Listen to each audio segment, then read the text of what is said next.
Hello friends, welcome to our YouTube channel of engineering classes. Hope you are doing good. So आज जो हमने daily knowledge booster में अपनी news उठाई वो कुछ इस तरह की है। चलो देखते हैं। India July manufacturing PMI contracts faster than in June. अब यहाँ पे पीएमआई की बात की गई है, तो मेरा आपसे मेरा इस वीडियो बनाने का यही उद्देश्य था कि मैं आपको बता सकूं कि पीएमआई का क्या मतलब होता है। ठीक है, कि आपको लोगों को पता लग जाए कि आखिर पीएमआई आखिर क्या चीज़ है। ठीक है, देखते हैं आगे। What is a PMI? PMI क्या है? Purchasing managers index. Purchasing managers index is an indicator of business activity both in manufacturing and service sector. Basically क्या होता है पीएमआई? एक तरह का हमारा इंडिकेटर है जो बता रहा है कि हमारी इस समय बिजनेस एक्टिविटी कैसी चल रही है, किसके अंदर, मैन्युफैक्चरिंग के अंदर और सर्विस सेक्टर के अंदर। होता क्या है बेसिकली, एक तरह का एक क्वेश्चनर तैयार किया जाता है जिसमें डिफरेंट क्वेश्चन लिख रखे होते हैं। ठीक है, वो क्वेश्चनर लेके इंसान किसी एक कंपनी के पास जाता है। ठीक है, जब कोई उसको कंपनी वाले को वो क्वेश्चनर दिया जाता है, उससे पूछा जाता है कि बता कि तेरी इस पे क्या राय है। जैसे एक क्वेश्चन होगा एम्प्लॉयमेंट पे। ठीक है, कि सर आप बताइए कि इस मंथ के आपकी एम्प्लॉयमेंट बढ़ रही है कि घट रही है, क्या आप लोगों को एम्प्लॉय लगा रहे हैं कि नहीं लगा रहे हैं। अगर ये बंदा बोले हाँ मेरी एम्प्लॉयमेंट बढ़ रही है, तो हम क्या कहेंगे? Positive response. अगर ये बंदा बोले कि नहीं मेरी एम्प्लॉयमेंट घट रही है, तो हम क्या कहेंगे? Negative response. ठीक है, ऐसे डिफरेंट तरीके होते हैं। हम आउटपुट पूछ सकते हैं कि यहाँ आउटपुट लिख रखा होगा कि सर आपकी आउटपुट बढ़ रही है कि घट रही है। ये आगे बोल सकता है कि मेरी आउटपुट पॉजिटिव आ रही है, तो हम क्या समझेंगे? पॉजिटिव रिस्पांस है। अगर ये बोलेगा नहीं मेरी आउटपुट कम आ रही है, हम क्या बोलेंगे? नेगेटिव रिस्पांस है। तो एक तरह का ये सर्वे होता है बेसिकली, जो किससे लिया जाता है? जो कंपनी वाले से लिया जाता है। ठीक है, किसी कंपनी के पास कोई इंसान जाके कलेक्ट करता है खुद ये सर्वे। अभी देखते हैं इसके बारे में आगे। It is a survey based measure that asks the respondent about the changes in their perception of some key business variables from the month before. वो कहता है कि वो एक तरह का एनालिसिस करते हैं कंपनी से पूछ के कि आपको क्या लगता है कि इस महीने आपका कैसा रहेगा, इस महीने आपकी एम्प्लॉयमेंट कैसी रहेगी, इस महीने आपकी आउटपुट कैसी रहेगी। ठीक है, किससे कंपेयर किया जाता है? फिर इसको पिछले महीने से कंपेयर किया जाता है। It is calculated separately for manufacturing and services sector and then composite index is constructed. इसको सेपरेटली कैलकुलेट किया जाता है मैन्युफैक्चरिंग के लिए और सर्विसेज के लिए, फिर एक कॉम्पोजिट इंडेक्स बनाया जाता है इन दोनों का। तो क्वेश्चन क्या बनता है बेटा यहाँ से? वो आपसे डायरेक्टली पूछेंगे कि जो हमारा पीएमआई है, परचेजिंग मैनेजर्स इंडेक्स है, ये किसके लिए है? खाली मैन्युफैक्चरिंग के लिए या सर्विस के लिए है? तो आपने याद रखना है किसके लिए? दोनों के लिए। ठीक है, ये है किसका इंडिकेटर है? एक तरह का इकोनॉमिक ग्रोथ का इंडिकेटर है। ठीक है, एक तरह का इकोनॉमिक एटमॉस्फेयर क्या बना हुआ उसका इंडिकेटर है। ठीक है, अब हम इसको और डिटेल में पढ़ते हैं। How PM is derived. इसको डिराइव कैसे किया जाता है? जैसे मैंने आपको लेमन टर्म में समझाया दिया ना कि क्वेश्चनियर बनाया जाता है, तो वो बोल रहे हैं कि इसके अंदर काम कैसे होता है एग्जैक्टली, भी हम वो देखते हैं। Derive from A series of qualitative questions. जैसे मैंने आपको बताया कि काफ़ी क्वेश्चंस पूछे जाते हैं इसमें, तो वैसे सीरीज ऑफ क्वालिटेटिव क्वेश्चंस होते हैं। The executives from A reasonably big sample running into 100 of forms. कहते हैं कि एग्जीक्यूटिव होते हैं जिनके पास अच्छे खासे सैम्पल्स होते हैं, वो काफ़ी 100 ऑफ फॉर्म्स में जाते हैं और पूछते हैं वहाँ जाके कि क्या आपके जो की इंडिकेटर्स हैं, की इंडिकेटर्स कैसे? Output, new order, business expectations and employment were stronger than month before and ask to rate them. वो पूछते हैं कि क्या आपके जो फैक्टर्स हैं, आउटपुट है आपकी, न्यू ऑर्डर्स जो आपके पास आ रहे हैं, बिजनेस एक्सपेक्टेशंस हैं और एम्प्लॉयमेंट है, ये आपकी स्ट्रॉन्गर है पिछले महीने से या कैसी है? वो कहेंगे अगर हाँ स्ट्रॉन्गर है तो उनको रेट करने को कहते हैं। एक नंबर दे दिया जाता है, 0 to 100 के बीच में एक नंबर दे दिया जाता है। वो कहते हैं कि अगर ये स्ट्रॉन्गर है पिछले महीने से, ठीक है, अगर ये स्ट्रॉन्गर है तो आप इसको 50 से ज़्यादा का स्कोर दो। अगर ये वीकर है तो आप इसको कितना स्कोर दो? 50 से कम का स्कोर दो। ठीक है, अगर स्ट्रॉन्गर है तो 50 से ज़्यादा का, अगर वीकर है तो 50 से कम का स्कोर दो। ऐसा स्कोर एक बनाया जाता है। ठीक है, a figure above 50 denotes expansion in business activity. जैसे मैंने आपको बताया कि अगर स्ट्रॉन्गर होता है वो क्या करेगा? 50 से ज़्यादा डिनोट करेगा। एनीथिंग बिलो 50 डिनोट्स ए कॉन्ट्रैक्शन। अगर कुछ वो 50 से कम का स्कोर दे रहा है, अगर वो कह रहा है कि नहीं सर मेरे यहाँ पे इस बारी जो आउटपुट है वो कम रही, तो वो कितना स्कोर देगा बेटा? वो स्कोर दे देगा 48, 46, जैसे उसे लगेगा उसके हिसाब से कि मेरी इतनी कम आउटपुट रही। ठीक है, higher the difference from this mid point greater the expansion और कॉन्ट्रैक्शन। कह रहे हैं फॉर अगर स्कोर मिड पॉइंट क्या लिया? 50 लिया हमने। ठीक है, 50 से इस तरफ जा रहे हैं नेगेटिव, इस तरफ जा रहे हैं तो पॉजिटिव। कह रहा है जितना 50 से उस तरफ जाएंगे उतना ज़्यादा नेगेटिव होगा, जितना 50 से उस तरफ जाएंगे उतना ज़्यादा पॉजिटिव होगा। हायर डिफरेंस होगा 50 से, तो क्या इंडिकेट करता है? आइदर पॉजिटिव और नेगेटिव। ठीक है, डिपेंड करेगा क्या वैल्यू है। अगर 70 वैल्यू हो और अगले महीने 80 वैल्यू आती है तो हम क्या कहेंगे? सर इसका ग्रोथ ज़्यादा हुई है। पहले 70 ग्रोथ थी, अब इस बारी 80 ग्रोथ हुई है। जितना जितना 50 से आगे बढ़ता रहेगा उतना उतना उसकी पॉजिटिव वैल्यू है, उतनी उसकी जो आउटपुट है, जो ग्रोथ सेक्टर्स है वो बढ़ रहे हैं। तो हम कहेंगे कि इस समय PMI जो हमारा इंडेक्स है वो बढ़ रहा है, वो पॉजिटिव है। The rate of expansion can also be judged by comparing PMI with that of previous month. कह रहा है कि आप PMI का रेट को कैसे जज कर सकते हो, पिछले महीने से भी। जैसे फॉर एग्जांपल आपने तो ये डाटा कलेक्ट किया ना कि 50 से कम है कि 50 से ज़्यादा है, उसने बताया कि हाँ सर 50 से ज़्यादा ही आ रहा है। जैसे उसने 66 दे दिया, एक को 65 दे दिया, आपने कुछ ऐसे करके इंडेक्स निकाला तो आपकी वैल्यू आती है 67, ठीक है। बट पिछले महीने क्या कह रहा है कि वो सर पिछले महीने कितनी थी 71, पिछले PMI कितना था 71। तो हम कहेंगे इस बार PMI पॉजिटिव है बट स्टिल पीछे वाले से कम है, कॉन्ट्रैक्ट हुआ है as compare to earlier month, ठीक है, समझ आया। It stood 46 in the July 2020। अब आप देख रहे हो 46 क्या है, लेस देन 50 है, 50 से लेस देन है 46, 50 से लेस देन है।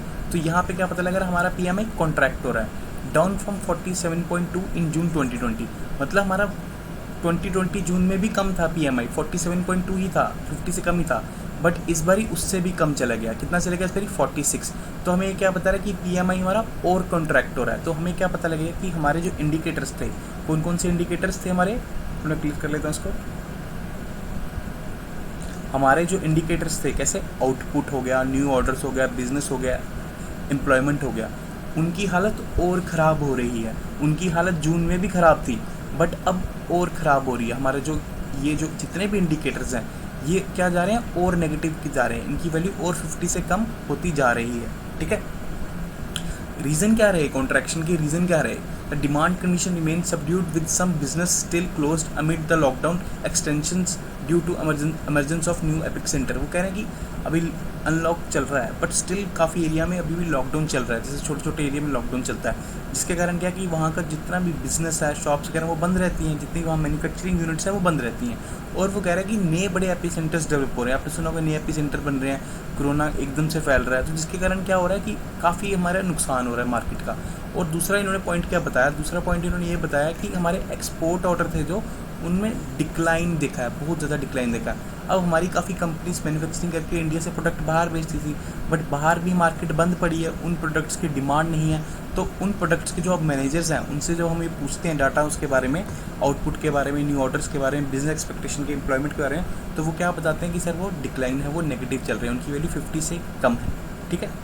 PMI usually release at the start of a month. ये हमेशा start of a month release कर दिया जाता है, ठीक है, क्योंकि हम सर्वे लेके स्टार्टिंग में ही चले जाते हैं कंपनीज वालों के, सर आपको क्या लगता है आपका कैसा आ रहेगा महीना, much before the most of the official data on the industrial output. कहता क्यों, बाकी जो भी हमारा इंडस्ट्रियल आउटपुट का डाटा आता है जो हम देखते हैं, GDP आ गया, IIP आ गया, वो सब कब आता है, महीने के बाद, मतलब कि प्रोडक्ट बनने के बाद। बट ये कब आ जाता है, प्रोडक्ट बनने से पहले। जब हम क्या करते हैं, वहाँ के जो हमारा कंपनी वाला उससे पूछ लेते हैं कि आपकी क्या राय है, आपका कैसा रहेगा हिसाब, ठीक है। Manufacturing GDP other growth variable become available. It is therefore considered to be good leading indicator of economic activity. अभी जैसे आपको बताया कि ये महीने से पहले ही आ जाता है, तो एक बहुत अच्छा सोर्स है हमारे किसके लिए, इकोनॉमिक इंडिकेटर है हमारा किसके लिए, हमारे जितने भी हमारे इकोनॉमिक स्टेटस अगर जानना है, इकोनॉमिक स्टेटस जानना है हमें इस समय क्या चल क्या रहा है, तो इसका बहुत अच्छा सोर्स है हमारा PMI, क्योंकि हमें एडवांस में बता देगा कि इकोनॉमी किस तरफ जाने वाली है, ऊपर जाने वाली है कि नीचे जाने वाली है। For India the PMI data is publish by Japanese firm Nikkei. ये इंपॉर्टेंट पॉइंट है, क्लियर कर देता हूँ इसको। PMI data is publish by Japanese firm Nikkei but compiled and constructed by Markit Economics. आपको ये बहुत इंपॉर्टेंट पॉइंट है, वो आपसे पूछ लेंगे कि PMI डाटा पब्लिश कौन करता है, तो जापानीज फर्म है निकी, वो पब्लिश करता है, और इसको बनाता कौन है, मार्केट इकोनॉमिक फर्म है, ठीक है। तो अब आपको क्या पता लग गया, अगर PMI पॉजिटिव है तो वैल्यू किससे ज़्यादा होनी चाहिए, 50 से ज़्यादा वैल्यू होनी चाहिए, ठीक है। 50 से ज़्यादा वैल्यू रहेगी हमारी PMI की, तभी हमारा PMI क्या हो जाएगा, पॉजिटिव माना जाएगा, ठीक है। इसको एक पिछले मंथ से भी कंपेयर किया जा सकता है वैल्यू की डिफरेंस देख के, ठीक है। और इसको पब्लिश कौन करता है, जापानीज फर्म निकी, और कंपाइल कौन करता है इसको, मार्केट इकोनॉमिक्स, ठीक है। आपसे ऐसे सवाल बहुत ज़्यादा पूछे जाते हैं कि इसको कौन पब्लिश करता है, तो आपको याद रखना है कौन पब्लिश करता है। एक और इसमें जो इंपॉर्टेंट फैक्ट है याद रखने वाला कि ये start of a month release कर दिया जाता है, क्योंकि हमें ये पहले ही क्वेश्चन से अपना आइडिया ले लेता है कि इस महीने की कंडीशन क्या रहेगी, ठीक है। आई होप आपको PMI समझ आया होगा। आगे बढ़ते हैं। जैसे PMI एक इंडिकेटर है हमारे इंडस्ट्री का मेजर करने का, वैसे एक और इंडिकेटर है इंडेक्स ऑफ इंडस्ट्रियल प्रोडक्शन। तो मैंने सोचा लगे हाथ ये भी डिस्कस कर लेता हूँ। IIP measures the actual production of the output across the industrial sector. अब ये क्या मेजर कर रहा है, एक तरह का आउटपुट मेजर कर रहा है कि कितनी आउटपुट आ रही है, ठीक है। और वहीं जो PMI मेजर्स कर रहा था वो क्या कुछ मेजर कर रहा था, आउटपुट के साथ साथ नए ऑर्डर्स कितने मिल रहे हैं, बिजनेस की एक्सपेक्टेशंस क्या है और एम्प्लॉयमेंट कितनी है, ठीक है। क्योंकि ये एक तरह का सर्वे हो रहा था जिसमें क्या ये क्वेश्चनेयर बना के पूछ रहे थे। बट वहीं IIP में क्या हो रहा है, IIP में क्या हो रहा है, सीधा डायरेक्ट देख रहे हैं कि आउटपुट आ कितनी रही है, ठीक है। The industry groups that it measures are classified under following broad sectors. कह रहा है कि जो भी इंडस्ट्रीज को ये मेजर करता है उसको हम फॉलोइंग ब्रॉड सेक्टर में क्लासीफाई कर सकते हैं। किसमें, मैन्युफैक्चरिंग, माइनिंग और इलेक्ट्रिसिटी।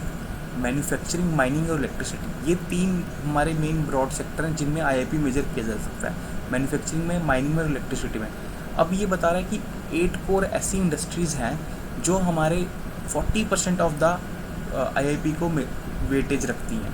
वो कह रहा है कि अगर हम इन 8 कोर इंडस्ट्री को देख लें, इन 8 कोर इंडस्ट्रीज़ की ग्रोथ देख लें, तो हमें पता लग जाएगा कि हमारा IIP किस तरफ जा रहा है, ऊपर जा रहा है कि नीचे जा रहा है। क्योंकि 40% जो वेटेज है 8 कोर इंडस्ट्रीज़ ही रखती हैं। तो वो 8 कोर इंडस्ट्रीज़ कौन कौन सी हैं बेटा, electricity, steel, refinery products, crude oil, coal, cement, natural gas और फर्टिलाइजर्स। ये बेटा अगर आप याद करते हो तो प्लीज़ इसको याद कर लो, ये बहुत इंपॉर्टेंट है। कई बार डायरेक्ट क्वेश्चन में पूछा जाता है कि IIP की 8 कोर इंडस्ट्री कौन सी है, डायरेक्ट क्वेश्चन आएगा आपको, इनमें से कोई एक इंडस्ट्री आपसे पूछ रखी होगी, उसको आपने टिक करना है। मैं आपको इसका एक एक्रोनिम दे देता हूँ, हर किसी को अपने हिसाब से बनाया होता है। मैंने इसका ये बनाया 3C फर्न्स। फर्न्स आपने सुन रखा है, उसके आगे 3C लगा लो। 3C में कौन कौन आ गए, क्रूड ऑयल, सीमेंट और कोल, ठीक है। फर्न्स में आ गई हमारी फर्टिलाइजर्स, E से इलेक्ट्रिसिटी, R से रिफाइनरी प्रोडक्ट, N से नेचुरल गैस और S से हमारा आ गया स्टील, ठीक है। तो ये मेरा अपना एक्रोनिम है, अगर आपको और कोई एक्रोनिम अच्छा लगता है तो आप वो बना सकते हैं। बट आप प्लीज़ इसको याद रखिए कि काफ़ी बारी वो डायरेक्ट पूछ लेते हैं कि IIP में 8 कोर इंडस्ट्रीज़ कौन कौन सी हैं, ठीक है। अभी और देखते हैं इसके बारे में। जो हमारा IIP है बेसिकली इसका एक बेस ईयर है, ठीक है। ये किस बेस से मेजर किया जाता है, 2011 और 2012 से। डायरेक्ट क्वेश्चन आता है इससे, इसको याद रख लेना कि हमारा जो IIP है उसका बेस ईयर क्या है। जैसे आपने सुना होगा GDP का बेस ईयर है, वैसे ही IIP का बेस ईयर है, उसका बेस ईयर क्या है, 2011-12। The previous base year was 2004-2005। उससे पहले बेस ईयर क्या था, 2004-2005। The base year of the index is given A value of 100। कह रहा है कि जो भी बेस ईयर में वैल्यू होगी, जो भी वैल्यू आई होगी IIP, उसको हमने 100 एक वैल्यू दी हुई है। So if a current IIP reads 180, it means that there has been 80% of the industrial growth compare to the base year that is 2011 and 2012। कह रहा है कि अगर हम 180 हमारी IIP की वैल्यू आ रही है, ये 100 हमारी पहले बेसिक प्राइस रहेगी, ठीक है। तो उससे कितना परसेंट ज़्यादा बढ़ गया, 80% ग्रोथ दिखा रहा है। ये हम एक तरह से ग्रोथ को कैलकुलेट करने के काम लाते हैं, ठीक है। It is compiled and publish monthly, याद ना, इसको मंथली पब्लिश किया जाता है by CSO, Central Statistical Organisation, under Ministry of Statistics and Programme Implementation. ये बहुत इंपॉर्टेंट फैक्ट है, बहुत ज़्यादा इंपॉर्टेंट। वो पूछेंगे कि IIP कौन पब्लिश करता है, CSO किसके अंदर आता है, Ministry of Statistics and Programme Implementation. वो पूछेंगे कि IIP का बेस ईयर क्या है, 2011-2012। वो पूछेंगे कि IIP कब रिलीज़ होता है, मंथली रिलीज़ होता है। क्लियर है, समझ आया आपको। ये इंडस्ट्रीज़ भी इंपॉर्टेंट है, इससे डायरेक्ट क्वेश्चन आते हैं, बहुत बारी एग्जाम्स में क्वेश्चन आए हुए हैं। आप प्लीज़ इसको याद रखिएगा, ठीक है। और तीन कौन सी ब्रॉड कैटेगरीज हैं, manufacturing, mining and electricity. I hope आपको इसमें समझ आया होगा। PMI के बारे में और IIP के बारे में ये बड़ा इंपॉर्टेंट टॉपिक रहता है इकोनॉमिक पॉइंट ऑफ व्यू से, तो इसलिए मैंने कोशिश किया आपको समझा सकूँ। Okay, thank you, take care.